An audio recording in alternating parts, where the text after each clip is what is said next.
What's up guys, it's me Zerodomai Kitsune back with another Fox Guide Fallout mods. No real theme in this particular episode, just a collection of stuff that I had seen over the past 2 weeks or so since I missed last week's episode. Instead of having the times inside of the little video clip up here, they will be in the annotation below so you can just click on them and go to the particular mod you want to see.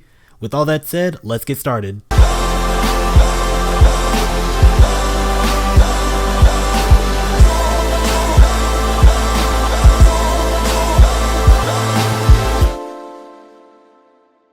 Lever Action Reload Fix by ajhakra is a very simple mod, and does effectively what Bethesda should have done in the first place. It allows you to reload the lever action rifle in single shots. See? Nice, clean, effective. Reloading multiple shots. You see I've took 3 shots right there. 1, 2, 3, it's done.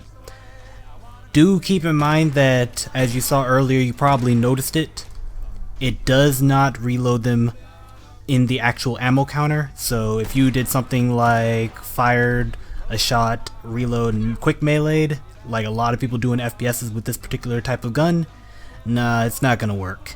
Now, it does have a few bugs. Now, this is the 2.0 version, which means this is a lot cleaner than earlier editions. But first of all, third person does not work. You saw that reload, that happens every time you fire a shot. Or at least sometimes, most of the time when you fire a shot. Second of all, the reloading is the standard vanilla reload in third person. So this is effectively a first person only mod. The other major bug with this particular weapon mod is that when you fire in VATS, you get this weird, huge pause. See, it's trying to be all cinematic, but my character is just effectively looking at her gun right now. Now she decides to reload and take the shot. You can easily be killed if you were low health during that situation. But altogether, it is a good mod despite being bugged. I would still use it in my playthrough, and I'm very restrictive on mods, just because it does something so important to this game, or at least this particular weapon. There's no excuse for why this particular reload mechanism wasn't in the base game, and I'm really happy that someone's taking the time, despite how bugged it is, to get this into the game. Cricket. One of my favorite merchants. But I don't feel the visuals match just how crazy this character could be. I really get a Harley Quinn, Tiny Tina feel from her. Let's see if we can change that. Lucky Cricket's Caravan by DWooT modifies everything visual about Cricket and her little gang, and when forced into combat, they show off that they all have their own new personalized weaponry. Jesse wields the plasma infused 308 combat rifle.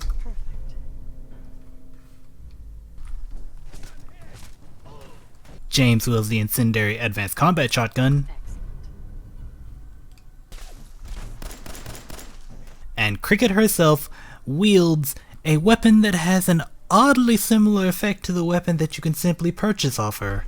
As for the outfits, that is the only problem I actually have with this mod. It comes into 2 pieces, one being the outfit and the other being the hair. So the characters actually don't have an alternate hairstyle, though I think that's to avoid having to make a dependency on another mod, so that's pretty cool. But the outfits, this is where the mod loses me, as each outfit doesn't really have any customization. It doesn't follow the customization scheme that is in the base game. The only modifications are standard, which means no modifications, and each one is preset to have ridiculously high stats that are the equivalent to levels of ballistic weave that you would have in the game. This causes the outfits to fall into my category of cosplay armor, and not a great fit if you're trying to do a clean playthrough with no imbalances or anything, or at least trying to reduce the imbalances that having a modded playthrough can cause. And finally, the last flaw that I found in this mod is that the armors are locked to a single gender. Not a big problem, because a lot of mods fall into this, but it's a little bit jarring. This is a male mannequin, and this is a female. Okay guys, I'm not at my little settlement testing base because I wanted to get a little bit more hands-on with this next mod just to make sure it was really working, because this mod is a game changer and I need to make sure it does what it says it's gonna do. HUD Framework by Registrator 2000, the Registrator 2000, who, if you have even a glance at his modding history, shows that he's putting a lot of work into Fallout 4. It is effectively, like I said, a framework for creating anything UI based. In the corner of our screen, you can see the first application of this mod, giving you a simple time UI telling you what time of day, what the exact time is, which could be useful when you have particular enhanced items. Yeah, there you go. That deal more damage when it's night, or if you have, I think it's the Life Giver perk. But either way, that's what that little thing is for, but it's more just an example of the power of this mod. Another example I shall show when we get into combat. Now that we are in combat, you can see the second application of this framework, finally giving us a UI that documents the health bar of our followers and teammates. One of the fun things about mods like these UI based mods for followers, is that it really does expose the flaws, well, not necessarily flaws, the holes in Bethesda's design. I.e., Paladin Dance during this mission is not technically a follower. He does not have a health bar, and he does not talk to you that much. I guess I probably should have known that because you can't talk to him. Well, he has some certain replies, he's just not talking right now. But it also shows some interesting things, like the fact that Dogmeat's Leap, I think, may be classified as a power attack as it consumes AP. Now that we have Dogmeat in combat by himself, let's watch the meter.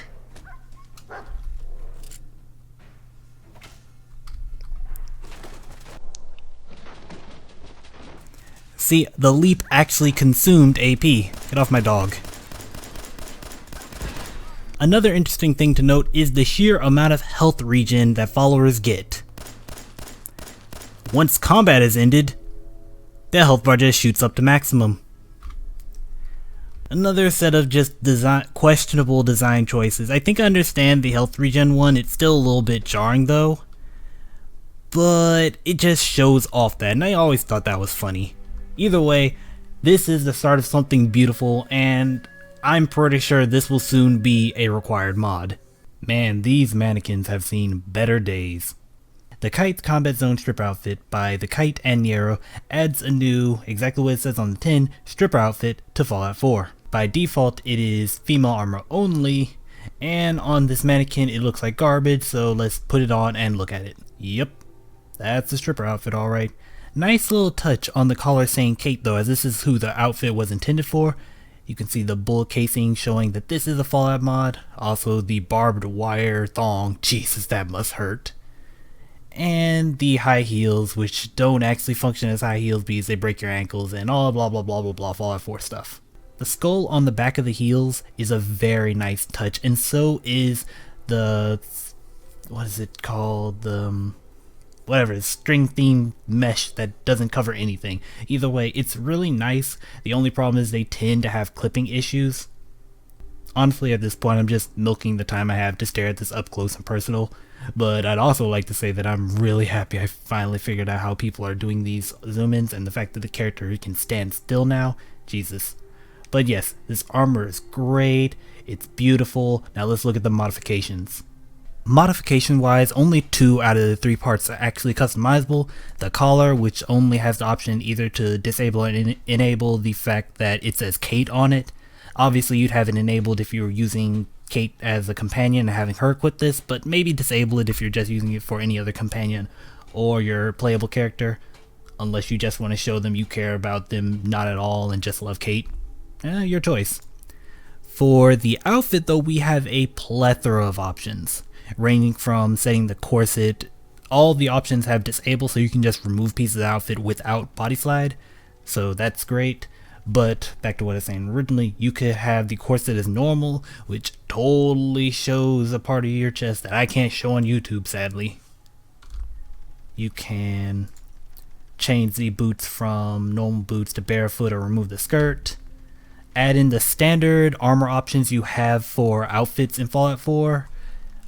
Enable armor for this outfit that just turns it straight up into an armor. Let me show you that real quick. For all you armor enthusiasts who are like, there are too many clothing outfits and stripper outfits on the Nexus, this mod has you covered. It's both a stripper outfit and a moderately viable armor piece.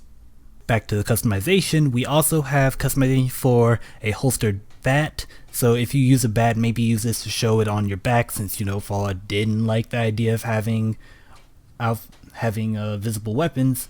You can turn on a scarf, you can turn on the barbed belt, which I talked about hurting. You can remove the thong. Oh. You can also remove the fishnet shoulders, or remove the fishnets on your legs, or turn them into pants if you need to do YouTube videos. I should probably do that.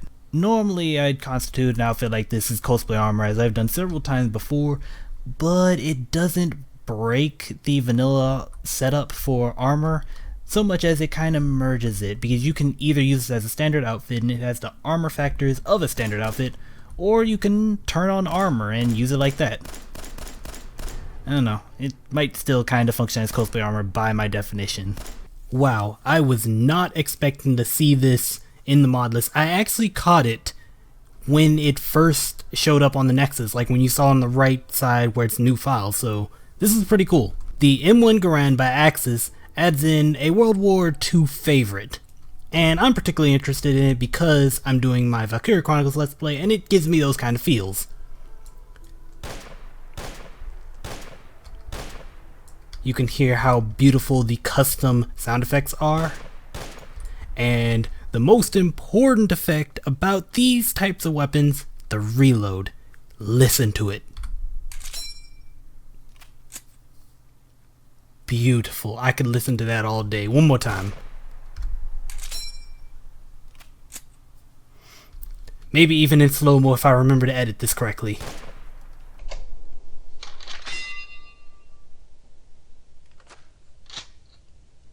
Gorgeous. Now, as far as stats are concerned, it deals 45 damage, which is, I think, about 8 points of damage higher than, the hunting rifle. They're both chambered in the same caliber, .308. And as far as weight goes, it's actually about double the hunting rifle. This is a hunting rifle unmodified, but so is a Garand, so I'm comparing those two. One of the cool things is that you see here, this is the Garand bayonet. It is a separate melee weapon, much like how the Garand, where it was a detachable blade that you could use in emergencies. As far as customizations go, it's rather light, but I actually kind of like mods when they're light on the customization instead of just throwing a bunch of random stuff at you.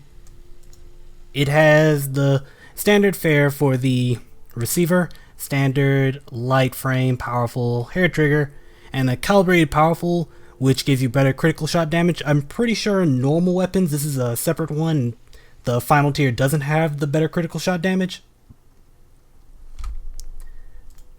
You have the sights, you have standard, your medium, your long, and something called an experimental sight, and they both have the see-through framework attached to them. Your muzzle has the bayonet, which requires the Garand bayonet melee weapon, which you can find from enemies and bandits. And FYI, if I haven't mentioned it or put it inside the text box, these weapons can be found on bandits and gunners, and it is scripted install, so it's not going to mess with your leveled list or anything. You also have the flash hider, which hides the muzzle flash. It actually does, so you can visibly see that, and suppressor, like everything else. And finally, tape. The mod author loves his tape, and I love it too. Always equip the blue tape. One thing to note is a little bit of weird zoom in whenever you fire through ADS with this weapon without any scopes. You can see that it actually forces your camera a little bit back before zooming in, and it's a little bit off-putting, especially if you're in the middle of combat. Finally, using the trusty bear outside of my settlement, we will see this gun in action, and if you notice, this has quite the godly looking sight. That is amazing right there.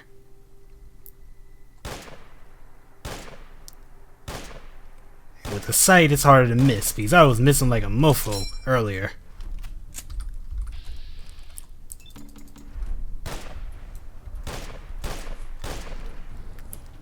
I'm probably gonna die. Fuck. Don't eat me! Oh my god, I'm at the front of the combat zone and I'm not being shot at. This must be the work of an enemy mod.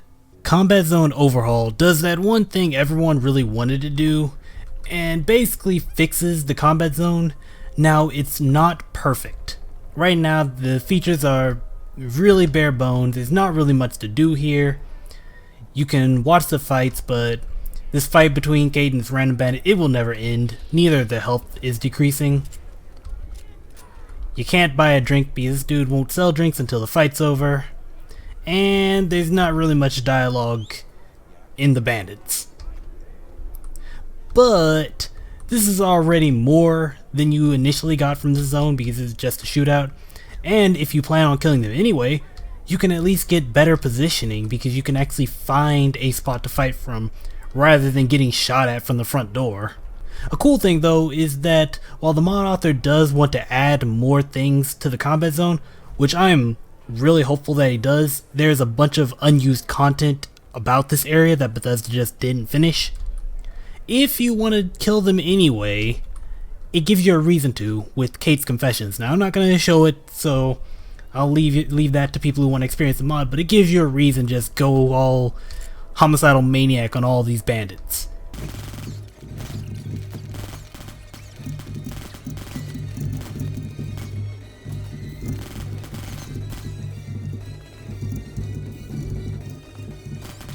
Now, once you've eliminated everyone here, the game basically responds like normal, and it allows you to get Kate, get your little talk to Tommy and all that such, and he's still around. But after a few days, you can come back, and the combat zone is back. Here we are a few days later, combat zone back in business, with a few new NPCs, such as Patches, who allows you to trade, currently unvoiced, but maybe someone will lend this mod author a hand and give him some audio files, or maybe he'll use the existing ones. And you know, cut them together and splice them like people have recently been doing with Fallout 4. The bartender now also sells drinks, like he was supposed to but didn't want to during the fight. He's the real reason why I had to kill everyone. I needed to get my drink on. And essentially, the combat zone is back. Blah blah blah you. But yeah, it's back, and with a few more expansions to this mod, hopefully we can get that whole arena quest mod that we were probably supposed to in the first place. Well, that wraps up another episode of Fox Guide Fallout Mods. Next week I hope to start adding in a little texture section at the end, just, you know, going through the befores and afters. Not any talking, since texture mods kind of speak for themselves. But otherwise, I'm happy that we got a bunch of frameworks recently. It's really the things that Fallout 4 needs to improve, hopefully before Bethesda sections off the game to another studio to create a New Vegas style game, because I hope that happens too. But with that said, I'll see you next time.